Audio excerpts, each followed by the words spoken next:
Le 3 mai, le typhon Nargis touche la Birmanie et le premier bilan est de 350 morts. Seulement, une semaine après, le bilan s'alourdit et le cyclone aurait fait plus de 100 000 morts et 1 million de sinistrés. Ce serait 2 fois plus de sinistrés en danger après le cyclone Nargis qu'il y en avait en 2004 après le tsunami. En Birmanie, le bilan du cyclone pourrait très nettement dépasser les 100 000 morts. Estimation de l'ambassadeur de Grande-Bretagne sur place, il y aurait entre 1,2 million et 1,9 million sinistrés. Les dernières images et témoignages avec Blandine Guillet.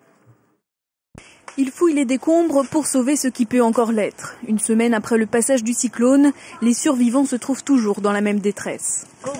Comment je me sens maintenant ? Je suis dévastée. Et on vit toujours dans ces ruines. Dans les villages reculés, pas d'hôpital pour les blessés, aucun médicament pour soigner le dos de cette femme, mais ce n'est pas sa première préoccupation. J'ai 2 enfants. L'un d'eux est mort. Il est mort dans la tempête. Cet homme, lui, ne perd pas l'espoir de revoir sa femme et ses filles. Je les cherche depuis le jour du cyclone. Cette vieille femme aussi a perdu les siens. Des survivants l'ont transportée depuis la zone sinistrée jusqu'à ce bord de route, mais elle refuse de parler et de s'alimenter. Près de 5000 km² de terre seraient toujours submergés, de l'eau stagnante où la malaria et le paludisme pourraient rapidement se développer. Dans ces conditions, très difficile de trouver de l'eau potable. À cela s'ajoute le manque de nourriture. La principale région rizicole du pays, le delta de l'Irrawaddy, est la zone la plus touchée par le cyclone. Selon les Nations Unies, la catastrophe sanitaire qui se profile pourrait...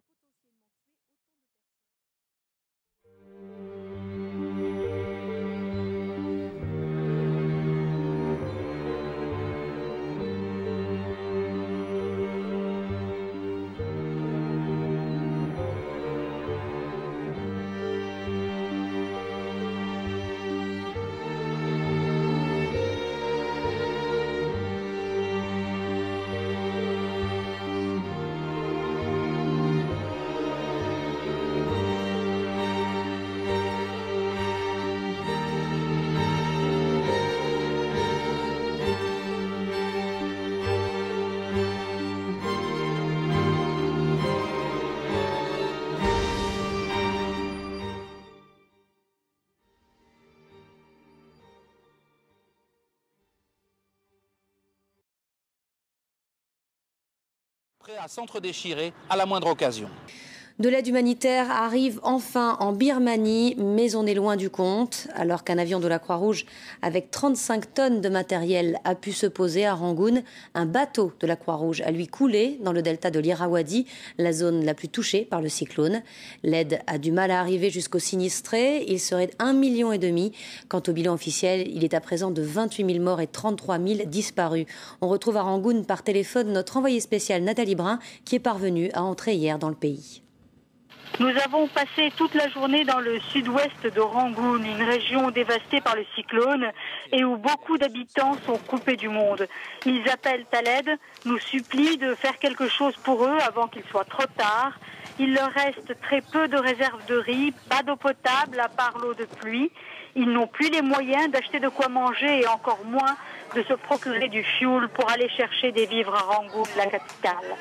Sur la route, nous avons vu des camionnettes chargées de sacs de riz, des initiatives individuelles de Birmans qui ravitaillent leurs familles. Nous avons eu beaucoup de mal à nous rendre dans ces zones en essayant d'éviter les barrages militaires qui empêchent les étrangers, journalistes ou humanitaires de passer.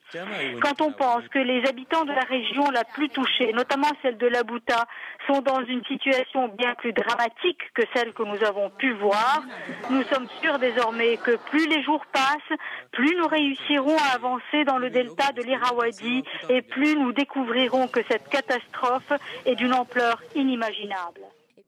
D'organisations humanitaires ont indiqué avoir vu de vastes zones jonchées de cadavres. Selon les autorités, rien qu'à Bokele et au cœur du delta de l'Irrawaddy, la principale région rizicole de Birmanie, environ 10 000 personnes ont péri et 95% des habitations ont été détruites. Fin de citation du texte de l'agence française de presse.